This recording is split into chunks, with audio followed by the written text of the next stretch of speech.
மாமா ஆ? மாமா சொல்லுமா. உங்ககிட்ட ஒண்ணு கேட்கணும். சொல்லுமா. இல்ல அன்னைக்கு நம்ம வீட்டுக்கு வந்தாருல மாமா சூர்யா, அவர் எப்படி?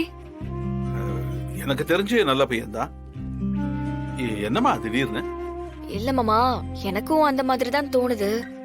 ஆனா மாறனும் சூர்யாவும் அடிக்கடி மோதிக்கிறாங்க, அடிச்சுக்கிறாங்க. உன் புருஷனோட முன்கோபம் தெரியும்ல. அவனால யாரு கூடயும் ஒத்துமையா இருக்கவே முடியாது. அப்படிலாம் எதுவும் இல்ல மாமா. கண்டிப்பா அவங்க 2 பேருக்குள்ள ஏதாவது ஒரு பிரச்சனை இருக்கும். இல்லாம மாற இந்த மாதிரிலாம் பண்ண மாட்டான். உன் புருஷனை விட்டு கொடுக்கவே மாட்டியே. எனக்கு தெரிஞ்ச வரைக்கும் ஒரு நல்லவன் கிட்ட மாற முறைச்சுக்கிட்டு இருக்கிறது இதுதான் ஃபர்ஸ்ட் டைம். அப்படி என்ன மாமா அவங்க 2 பேருக்குள்ள பிரச்சனை? யாருக்கு தெரியும்? எல்லாம் ஒண்ணு மண்ணாதான் வளர்ந்தானுங்க. திடீர்னு ஒரு நாள் வம்ப வளர்த்துக்கிட்டு ஒருத்தருக்கு ஒருத்தர் பேசாம எதிரும் புதிருமா விலகி நிக்கிறாங்க. நாங்கெல்லாம் சேர்ந்து எவ்வளவோ கேட்டு பார்த்தோம், எந்த பதிலும் இல்ல. அதோட விட்டுட்டோம். அது என்னன்னா, கொஞ்ச நாள் அவன் வெளியூர்ல இருந்ததுனால இங்க பிரச்சனை குறைஞ்சிருந்துச்சு. இப்ப வந்துட்டான்ல, அதான் இவன் திரும்ப போய் மல்லுக்கு நிக்கிறான். கொஞ்சம் சொல்லி வைமா.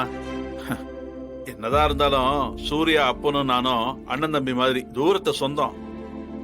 இவங்க இழுக்கிற வில்லங்கத்தினால எங்களுக்குள்ள பிரச்சனை வந்துடக்கூடாதுல்ல.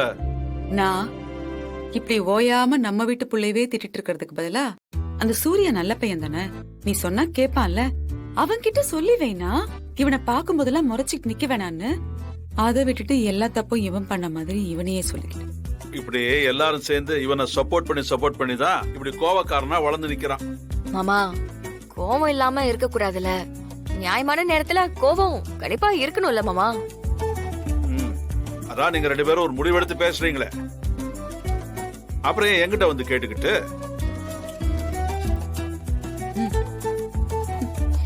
உன் பையனை பத்தி உனக்கே தெரியும். கண்மணி, பிருந்தா, கண்மணிக்கு 2 தோசை ஊத்தி கொடுத்துறியா? இரு, வேண்டாம் வேண்டாம் வேண்டாம். வள்ளியம்மா அவர் இன்னும் வரல. காலையில டெலிவரிக்கு அனுப்புன, இன்னுமா வரல? டேய், உங்ககிட்ட எதுவும் சொன்னானா? இல்லடா.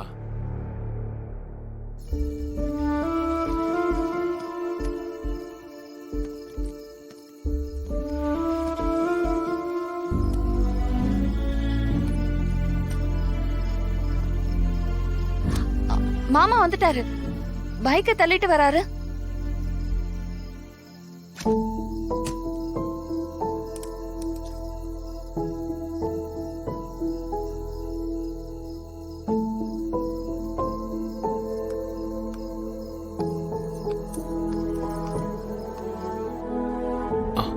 டேய் ராகவா, என்னாச்சுடா? ஏன் தள்ளிட்டு வந்த? டெலிவரி முடிச்சுட்டு வரும்போது பைக்ல பெட்ரோல் காலி ஆயிடுச்சுடா. போன் சுவிட்ச் ஆஃப் ஆயிடுச்சு. டேய், பெட்ரோல் காலி ஆயிடுச்சா?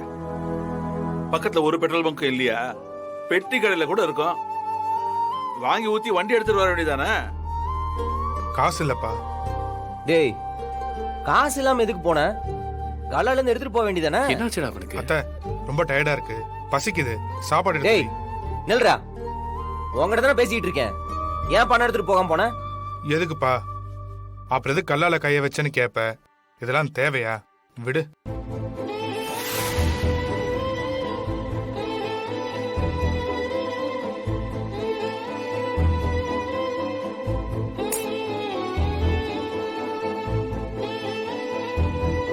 டேய் ராகவா, என்னடா பேசுற நீ? நீ சாப்பாடு எடுத்து வையத்த, ரொம்ப பசிக்குது.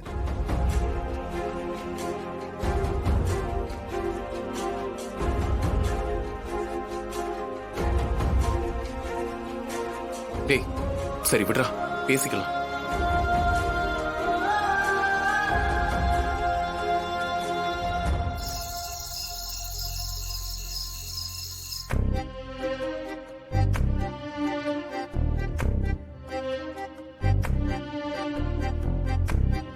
என்னடா? விடுறா. டேய்.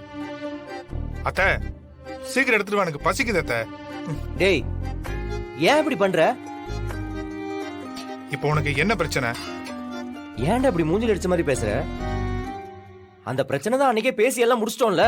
பேசி முடிச்சாலும் ஒரு சில டிசிப்ளினை நீ எனக்கு சொல்லி கொடுத்துருக்கல, அதை நான் ஃபாலோ பண்ணி தானே ஆகணும்.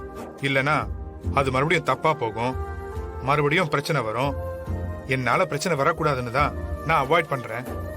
அதுல உனக்கு என்னடா கஷ்டம்?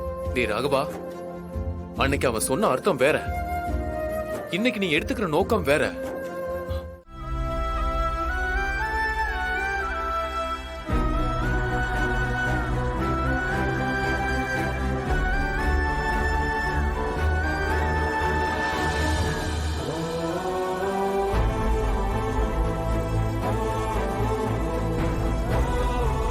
மரா, டேய், என்னடா, எதுக்குடா இதெல்லாம்?